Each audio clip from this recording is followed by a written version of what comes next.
आज एक ऑनेस्ट प्रश्न विचारते. सकाळी उठल्यानंतर तुमचं आयुष्य तुमच्या हातात असतं की तुमचा फोन तुमच्या हातात असतं?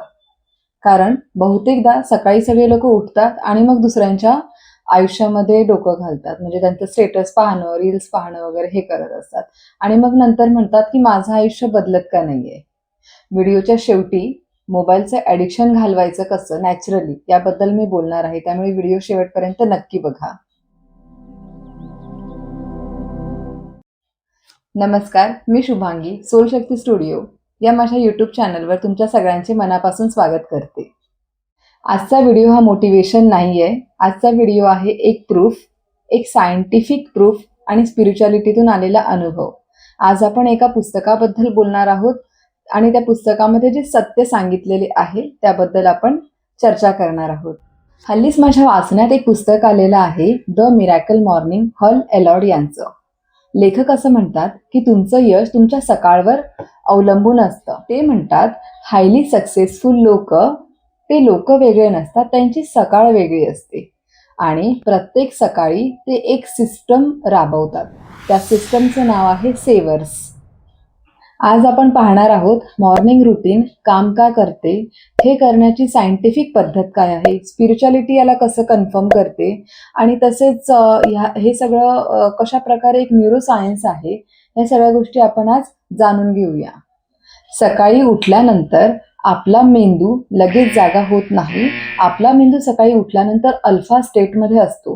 ही ती स्टेट आहे जिथे सबकॉन्शियस माइंड जास्त ॲक्टिवेट असतं, लॉजिकल माइंड रेसिस्ट करत नाही. म्हणूनच सकाळी दिलेला एक विचार हा दिवसभराच्या 100 विचारांपेक्षा खूप जास्त शक्तिशाली आणि प्रभावी असतो. म्हणून सायन्स सांगते की first input decides the pattern.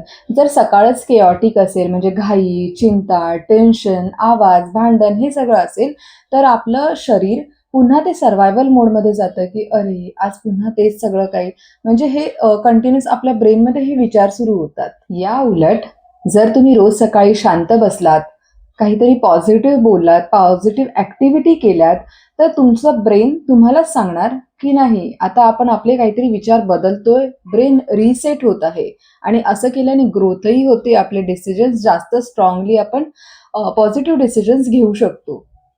तुम्हाला माहीतच असेल की पूर्वीच्या काळी ऋषीमुनी सकाळी लवकर उठून तपश्चर्या करायचे, योगसाधना करायचे. त्याचं कारण असं की त्यांना माहीत होतं की हा ब्रह्ममुहूर्त आहे आणि सायन्स पण आपल्याला हेच सांगतोय. म्हणजेच या गोष्टीसाठी स्पिरिच्युअलिटी सुद्धा सायन्सला कन्फर्मेशन देत आहे. आज आपण बोलणार आहोत एक अशा सिस्टमबद्दल जी हॅबिट नाही आहे, तर ती आहे सबकॉन्शियस रिप्रोग्रामिंग सिस्टम, जी 1 तास केल्याने आपलं आयुष्यभरासाठी इम्पॅक्टफुल राहणार आहे. सेवर्समधलं एस स्टँड फॉर सायलेन्स. सकाळी उठल्यानंतर 5 मिनटं सायलेन्स स्टेटमध्ये बसायचे, डोळे बंद, मोबाईलकडे लक्ष नाही द्यायचे, मन शांत करायचं आहे, एकाग्र करायचे आहे. आणि अशा वेळेस स्पिरिच्युअलिटी म्हणते की मन स्थिर झालं आणि सायन्स यालाच म्हणतात पॅरासिम्पथेटिक सिस्टम इज ऑन. म्हणजेच काय, तर शब्द वेगळे आहेत पण कन्सेप्ट एकच आहे. सेवर्समधला जो ए आहे, A stands for affirmations. Silence zone नंतर स्वतःशी ॲफर्मेशन म्हणा. मग ते तुमच्या कुठल्या तरी गोलशी रिलेटेड असू शकतात किंवा तुम्ही म्हणू शकता की माझं आयुष्य खूप सुंदर आहे, life is so easy, life is so good, life is so beautiful, सगळ्यात चांगल्या गोष्टी माझ्याकडे अट्रॅक्ट होत आहेत आणि माझं मन शांत आहे. आणि पॉझिटिव्हिटी, कॉन्फिडन्सबद्दल बोला, ॲबंडन्सबद्दल बोला. तुम्हाला हवा असेल तर मी एक याच्यावर वेगळा ॲफर्मेशन्सवर एक वेगळा व्हिडिओ नक्कीच घेऊन येईन. पण तोपर्यंत तुम्ही बोलू शकता की मी डिसिप्लिन्ड आहे, मी कॉन्फिडंट आहे आणि मी ज्या गोष्टी हातात घेतो त्या मी वेळेत पूर्ण करतो. माझ्याकडे चांगल्या गोष्टी, ॲबंडन्स, रिलेशनशिप, चांगलं करिअर माझ्याकडे अट्रॅक्ट होत आहे. असं केल्याने आपलं जे न्यूरल वायरिंग आहे ती रिसेट होणार आहे. सेवर्समधला जो व्ही आहे, V stands for visualization. Visualization करत असताना तुम्ही डोळे बंदच ठेवा आणि स्वतःला तुमच्या फ्युचरमध्ये जे तुम्हाला तुमचं जे ड्रीम लाईफ हवं आहे तसं तुम्ही इमॅजिन करा. आणि खरं सांगायचं ना तर ब्रेनला जे रिअल आणि इमॅजिन यामधला फरक खरंच कळत नाही. त्यामुळे तुम्ही व्हिज्युअलायझेशन करत असताना त्यामध्ये तुमच्या रिअल फिलिंग्स टाकून डोळे मिटून ते एक्सपिरियन्स करा आणि व्हिज्युअलाइज करा. सेवर्समधला जो ई आहे, ई स्टँड्स फॉर एक्सरसाइज. एक्सरसाइजमध्ये तुम्ही वॉक करू शकता, जम्पिंग जॅक करा, सूर्यनमस्कार करा किंवा तुम्हाला जे काही योगासनं वगैरे माहिती असतील ते तुम्ही करू शकतात. लेखक म्हणतात की जेवढं तुम्ही मुवमेंट करतात तुमचं त्याच्याने state of mind instantly change होत असतं. जेव्हा तुम्ही एक्सरसाइज करता तेव्हा ऑक्सिजन ब्रेनमध्ये जातो आणि ब्रेन रिलीज करतो डोपामाइन, सेरोटोनिन, एन्डॉर्फिन्स.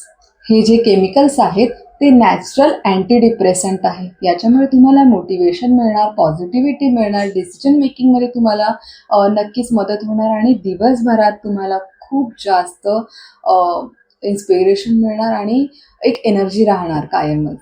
5वा जो वर्ड आहे तो आहे R. R stands for reading. तुम्हाला सकाळी जरी 1 तास नाही वाचायला मिळालं तरी जे काही मिळेल 1 पॅरेग्राफ वाचा, 5 मिनिटाचं रीडिंग करा. पण ते सेल्फ डेव्हलपमेंटचं असू द्यात, तुम्हाला रिलॅक्स करणारं असू द्यात, स्पिरिच्युअल असू द्यात. कारण तुम्ही जे वाचता ना ते तुमचे इनर डायलॉग्स क्रिएट करतात आणि इनर डायलॉग्सनेच तुम्हाला पुढची तुमची जी ग्रोथ आहे ती त्याच्यावर डिपेंड असते. सेवर्स सिस्टमचा शेवटचा जो एस आहे तो रिप्रेझेंट करतो स्क्रिबिंग. स्क्रिबिंग म्हणजेच काय तर रोज सकाळी तुमच्या ह्या ज्या ॲक्टिव्हिटीज करून झाल्यानंतर नोटबुक उघडा, पेन घ्या. याच्यासाठी तुम्हाला मोबाईलचा नोटपॅड किंवा असं वापरू नका. तर तुम्ही म्हणजे तुम्ही नोटबुक घ्या आणि पेन तुमच्याकडे असू द्या आणि लिहायला घ्या. हे लिहित असताना आपण काय रोजचं जर्नल लिहित नाही आहे किंवा आपली रोजची डायरी लिहित नाही आहे हे लक्षात असू द्या. जेव्हा तुम्ही हाताने लिहिता ना तेव्हा ब्रेनमध्ये 3 भाग एकत्र ॲक्टिवेट होत असतात. ते म्हणजे मोटर कॉर्टेक्स, व्हिज्युअल कॉर्टेक्स आणि लँग्वेज. मुवमेंट, विजन आणि लँग्वेज असं करत असताना ब्रेनमध्ये डीप न्यूरल डिकोडिंग होत असतं. आता सगळ्यात इम्पॉर्टंट, ब्रेनमध्ये एक सिस्टम आहे रेटिक्युलर ॲक्टिव्हेटिंग सिस्टम RAS.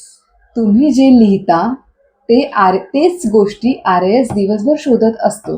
जसे की जर तुम्ही कॉन्फिडन्सबद्दल लिहिलं तर RAS ऑटोमॅटिकली तुमच्यात कॉन्फिडन्स आणणार आहे. तुम्ही जर अबंडन्सबद्दल लिहिलं तर ऑटोमॅटिकली ग्रोथ अपॉर्च्युनिटीज तुमच्या आयुष्यामध्ये मॅनिफेस्ट होणार आहेत.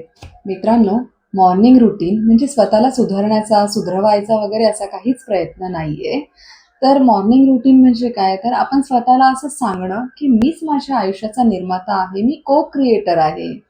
कारण जसं मी व्हिडिओच्या सुरुवातीला सांगितलं की सकाळी सबकॉन्शियस ऐकत असते आणि आपण पहिली व्यक्ती असतो जी आपण स्वतःशी बोलत असतो सकाळी उठल्याबरोबर. तर उद्या सकाळी फोन उचलण्याच्या आधी स्वतःला उचला, म्हणजे स्वतःला लिफ्ट करा आणि स्वतःला प्रश्न विचारा, आज माझं आयुष्य कोण कंट्रोल करणार? आणि बघा हळूहळू पण कायमचं आयुष्य कसं बदलतं. मित्रांनो, आजच्या या धकाधकीच्या जीवनात खरंच कोणाकडे 1 तास जरी नसेल देण्यासाठी तरीही जो काही वेळ आहे त्याच्यामध्ये हे जे रुटीन आहे ते बसवून तुम्ही नक्कीच प्रयत्न करून बघा. 21 दिवस करून बघा, नक्कीच फरक तुम्हाला जाणवेलच. व्हिडिओ आवडला असेल तर नक्की लाईक करा, चॅनलला सबस्क्राईब करा आणि शेअर करा त्या एका व्यक्तीसोबत जी व्यक्ती आयुष्यात हरवली आहे. रोज सकाळी उठते तर खरं, पण जीवन जगणं विसरलेली आहे. कारण कधी कधी एखादा व्हिडिओसुद्धा एखाद्याचं आयुष्य वाचवू शकते. चला तर मग भेटूया पुढच्या व्हिडिओमध्ये. तोपर्यंत स्वतःची काळजी घ्या, स्वतःवर खूप प्रेम करा. व्हिडिओ शेवटपर्यंत बघितल्याबद्दल धन्यवाद.